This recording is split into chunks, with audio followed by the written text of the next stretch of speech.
Chapter 2, Twister on Tuesday, Signs of Life. Jack opened his eyes.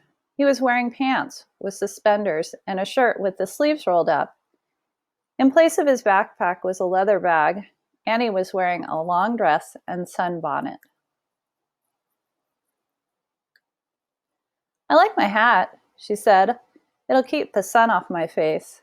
"Yeah, except the sun's not shining," said Jack. He and Annie looked out the window.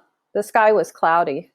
The treehouse had landed in a small grove of trees near a creek. Beyond the trees was a wide, open prairie. Green grass and wildflowers swayed in a chilly wind. In the distance, a train puffed across the prairie. Sparks of fire came out of its smokestack. Huge clouds of black smoke billowed in the sky. "Wow," said Jack. He looked at a picture of the train in their book and read, "After the Civil War, the U.S. government built railroads to link the eastern and western parts of the country. By the 1870s, steam engines carried people across the Kansas prairie." Jack pulled out his notebook and wrote, 1870s, trains across Kansas. "Let's get going," said Annie. "We have to find that special writing for Morgan." She started down the ladder. Jack packed his things in his leather bag and climbed down after her. When he stepped onto the ground, Jack looked toward the west. The train was gone. Only a thin trail of smoke floated across the sky. "That train was cool," said Jack. "Yeah, and so is that," said Annie. She pointed in the other direction. Far away in the distance, a line of covered wagons rolled through the rippling grass. Their white coverings billowed in the breeze. Jack pulled out the research book. He found a picture of the wagon train. He read aloud. Wagons were the most common way for families to travel west. They could carry clothes, tools, food, and water. A line of wagons was called a wagon train. The white cloth coverings over the wagons also made them look like sailing ships or schooners.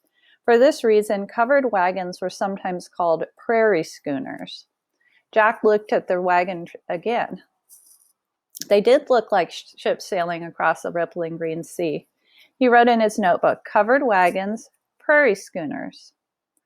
"Let's get a closer look," said Annie. She took off across the grass. Jack put away his things and ran after her. As they ran, the wind began to blow harder. The clouds overhead grew darker. "Wait, wait," Jack finally called to Annie. "We'll never catch up to it." They both stopped running. Panting, they watched the wagon train vanish over the horizon. Jack took a deep breath. "What now?" he said. They looked around. All Jack could see was the distant grove of trees with the treehouse. With the train and wagon gone, there were no signs of life anywhere. No pioneer cabins, no Native American teepees. "How can we find the special writing?" said Jack. "There's nothing out here." "Oh, yeah?" said Annie. "What's that?"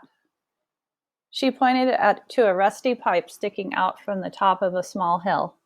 Streaming from the pipe was a column of black smoke. "Oh, man," said Jack. "That's definitely a sign of life."